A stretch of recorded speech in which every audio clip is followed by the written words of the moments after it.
क्या आपको पता है कि दिल्ली दुनिया के सबसे ऐतिहासिक राजधानियों में से एक है? सोचिए, कितनी कहानियां छुपी हैं इन गलियों में। हजारों सालों से यहां राजाओं और उनके राजवंशों का घर रहा है।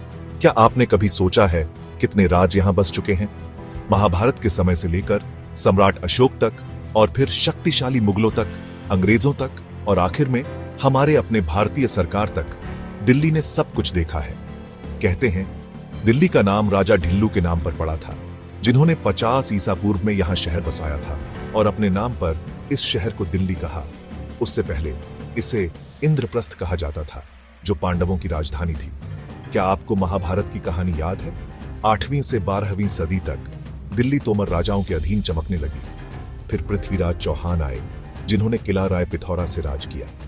जब पृथ्वीराज चौहान को मोहम्मद गौरी ने हरा दिया, गौरी की मृत्यु के बाद कुतुब-उद-दीन ने सत्ता संभाली और शानदार कुतुब मीनार बनवाई।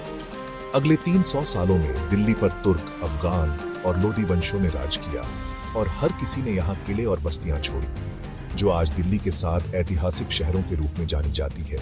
16वीं सदी में बाबर ने लोदी वंश को हराया और मुगल साम्राज्य की नींव रखी। उनके वंशजों ने शाहजहानाबाद बसाया, जिसे आज पुरानी दिल्ली कहा जाता है, जिसमें है लाल किला और जामा मस्जिद। दिल्ली मुगल साम्राज्य की राजधानी और सांस्कृतिक दिल बनी रही, जब तक 18वीं सदी में उसका पतन नहीं हुआ। 1857 की क्रांति के बाद अंग्रेजों ने दिल्ली पर सीधा शासन किया।